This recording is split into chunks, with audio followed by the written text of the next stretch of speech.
Luke, I wanted to ask you a lot of changes happening now with losing the third-party cookie and the deprecation of mobile ID and all the things that are going on. And I wanted to ask kind of how that positions first-party data and maybe in particular the first-party data that the retailers, e-tailers have and what the value is to OMD. Yeah, so when we talk about leveraging first party data, we are typically talking about leveraging first party audiences. And if I knew the answer to where all of this was landing, I would be on a fast track towards retirement. While I'm not a betting man, nor do I have a horse in the race, my position is this. First, embrace privacy. If we are willing to do that, as we should be willing to do that as marketers and responding to what we think is a consumer demand, wonderful. People may want it. They certainly deserve it.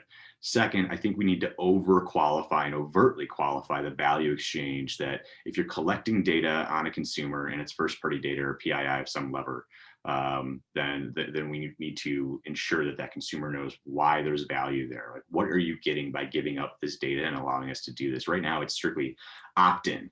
And beyond the cookie level, right, when we get to device level and those opt-ins that are going to happen as the IDFA goes away and basically any made, you are really going to see a sharp decline in opt-in, right? Anywhere, I mean, I think 0% is realistic. I would hope that as we kind of introduce that value exchange, that you can get more people saying yes. And so we're partnering with those who are able to collect and create that unified identifier as well. And if we think we're going to rebuild the internet today, if we were going to go back in time and do it this way, how we transact on audiences, we wouldn't have cookies at all. It would all be built around some sort of like true unique identifier at the individual level. We wouldn't be relying on cookies that are kind of, hit or miss on how accurate that data set is. So first and foremost, like, let's get there. Let's ensure that the privacy is there. Let's make sure that it's not strictly being governance that drives for that privacy, that we make sure that we have an educated populace that knows why this is valuable. And I don't think it's that hard to do that. So first and foremost, let's do that. From a consumer perspective, that covers where I think we need to be. From a marketer perspective, it is a massive switch. And this switch is going to be more about finding as many places that have that data and having a relationship with those places. And we could talk about the walled gardens all day long and how some of this deprecation is going to possibly create higher walls around those gardens, right? The data can't come out. They are relying on, hey, we have to be compliant, and that's fair. They do, and they have the great data that allows them to do that. But there's another side of the coin. And that side of the coin is, how do we embrace publishers in general? These are our longest standing partnerships that we've had for, since the history of media really started. And those publishers started putting up paywalls about 10 years ago. And I started in print. So when I started moving into what was called interactive media, initially it was 85% of a projected impression account was what was going to be available. And those publishers have come a very long way to start collecting real data against their audiences. And they do that, and they can tie it back to that individual user level at the very least, right? So you sign in with an email address or use some other form of single sign-on. And that's probably gonna be the next bastion. And if you consider what a retail platform really is, they are an extension as a publisher for that retailer, right? So we talk about Target having Roundel.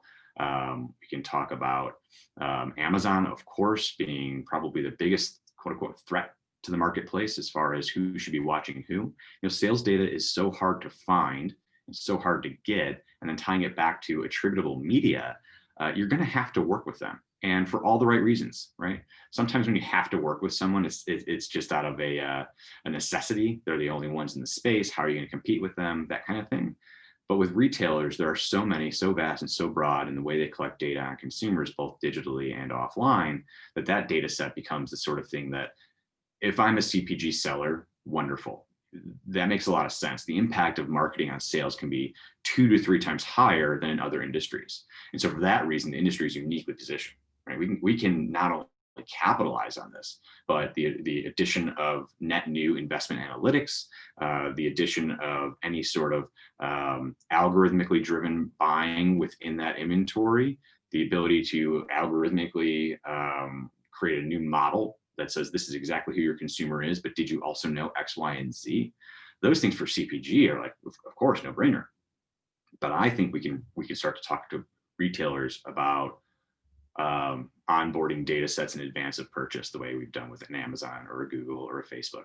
Give me the insight in advance, right? The real-time insights are not built on real-time optimizations. It's an aggregate. It's a roll-up of things that we've been doing and been buying against for the previous, month, 2 weeks, et cetera, the course of a year. And from there, I think it's hard to think that we won't see the rise of the retail media partner, right? Literally an entire industry of product placements, end caps, et cetera, has always existed. So it's not a new concept. I think it's just an expansion upon that concept of knowing exactly who's going to buy what.